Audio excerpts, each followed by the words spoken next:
I'll never forget that night.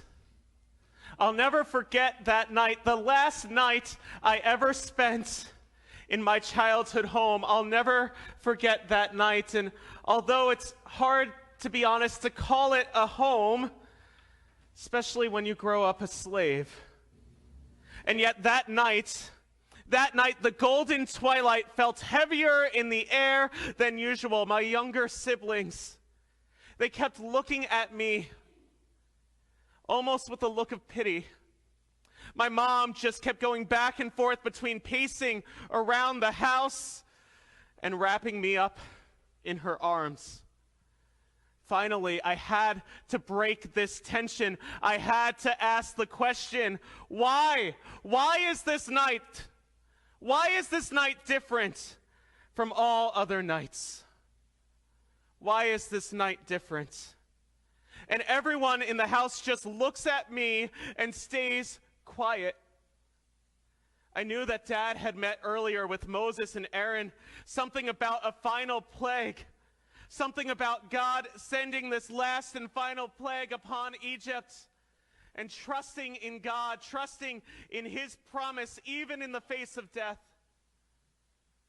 And before I knew it, Dad was lacing up his sandals, and I heard the narrow street we lived on stirring with surprise as neighbors shouted and lambs began to bleat. What Moses had shared with my father was that a lamb shall be kept until the 14th day of the month, when the whole assembly, our whole nation, the congregation of Israel, shall gather and kill their lambs at twilight. Then they shall take some of the blood and put it on the 2 doorposts and the lintel of the houses in which they eat it. They shall eat the flesh that night, roasted on the fire with unleavened bread and bitter herbs. They shall eat that lamb. And so Mom handed Dad a knife and he walked out the door. When Dad did finally return, Mom, for the first time in hours, finally smiled. I'll never forget that smile. Like a relieved smile. And he set a delicious roasted lamb in front of us, a feast like we had never had before. That might have been the first time my stomach actually felt full. But as we finished eating, Dad took a brush and he marked the doorposts and the window posts with the blood of the lamb. What a strange thing. What an impossibly strange thing to do. And so I asked the question again, Dad, what makes this night different from all other nights? And he looked at me and he said, son, we believe in the God who gives us the blood of the Lamb. We believe in the God who gives us the blood of the Lamb. Hours later, I woke to screams throughout the city, but mixed in with those sounds of agony and pain were cries of rejoicing and songs of praise. For us, the people of God, this was a great day, a moment of salvation. God had saved me through the blood of the Lamb. Anywhere the blood of the Lamb was found, death had passed over. But wherever the blood was not found, anything not protected by the blood of the Lamb met the sting of death. Death visited Egypt that fateful night and took the lives of the eldest children not protected by the blood of the Lamb, devastated this Pharaoh who was from a long list of pharaohs who they themselves believed could control life and death and had killed and slaughtered the firstborns of our people. They often ended the lives of people they deemed inconvenient, is left helpless when death finally comes for his family. Distraught, he declared that the Israelites needed to leave immediately. And so we, God's people, were set free from slavery. We left that night, and we left quickly. My mother kept squeezing my hand as we walked out of Egypt, as if she was amazed that somehow my hand could still squeeze hers back. And we walked down to the Red Sea. That night was the last time I would ever know that old life. You see, the sweet inhale of a new beginning filled my lungs for the very first time. But as I walked out of that house, I will never forget what I saw. The lamb's blood dripping down the doorway of the house as I was brought from death to life. As I was rescued from slavery and brought into a freedom and life I had never, ever known before. Moses also told us this.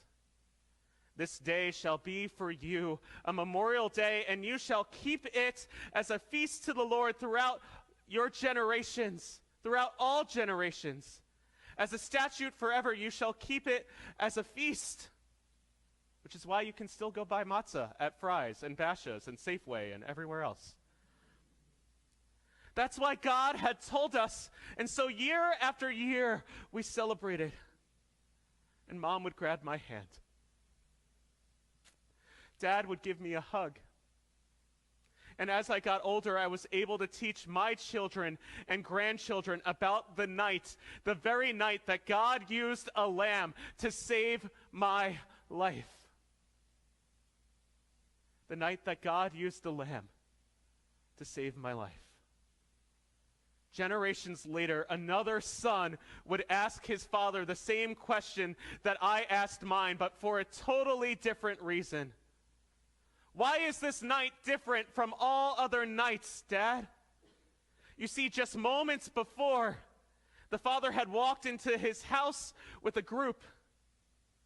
He was surrounded by strange men, strange women too. But the boy recognized the man in the middle of that group. It was Jesus of Nazareth, the healer, the miracle worker, the teacher, the one they say will be king, the one they say they've been waiting for. And his father leads the men to the room upstairs, and happy spirit songs sing out of the house that night as friends and family and even strangers celebrate the yearly Passover. Unleavened bread, wine, food, some really good cupcakes. Their prayers break through the quiet streets of Jerusalem. But as Jesus teaches his disciple, the boy realizes that he has never quite been a part of a Passover like this. Jesus looked at his followers and he took bread. He gave thanks. He broke it. He broke it. He gave it to them and he said, "This is my body, which is given for you. Do this in remembrance of me." He also took the cup after they had eaten, saying, "This cup that is poured out for you is the new covenant in my blood." You see, that boy, generations later, what he heard was the words of institution, the words of a new Passover meal. Wine and blood, Jesus' body, Jesus' blood, wine and bread. The child could never forget the strange words from the lips of the Son of Man that night. Eat, drink, a new covenant, a new relationship reality with God. This was new. Of all the Passover festivals the boy had celebrated, this was different. Jesus spoke these new words at the feast. But what the heck did they mean? Well, the boy didn't know it, but it meant that the words of the prophets had come to their fulfillment. Words like from the prophet Jeremiah, who writes, "Behold, the days are coming, declares the Lord, when I will make a new covenant with the house of Israel and the house of Judah, not like the covenant that I made with their fathers on the day when I took them by the hand to bring them out of the land of Egypt. My covenant that they broke and were still breaking. For I will forgive their iniquity, and I will remember their sin no more. I will forgive their iniquity, and I will remember their sin no more. What the boy didn't know until he woke the next morning was that during the night, one of Jesus' own had betrayed him. Soldiers had led him away, that religious courts and Roman officers and Jewish leaders had falsely condemned him to die. He woke to the sight of Jesus being dragged through the city, dragging a torturous cross to a hill outside the city as soldiers laughed, pointed, and spat at him. Yet as those same disciples regathered and hid in the boy's home, he heard one man, John, say that from out of the side of Jesus, water and blood flowed when a soldier pierced him in the side with a spear. The boy begins to wonder what this sacrificed body and blood was for, and how the death of Jesus was connected to this new meal. 3 days later, those same men were still hiding, still afraid, still wondering at what they should do next. And into that upper room, the upper room in that boy's home, Jesus appears. He stands among them, alive. He invites them to touch him, to see the marks of the nails and spear wound too. And Jesus shared with them the truth that in him, death had been defeated forever. That in his body and his blood, there is life that covers us all. He is, after all, the Passover lamb. And no one and nothing will ever be needed to give us life except for him. Amen.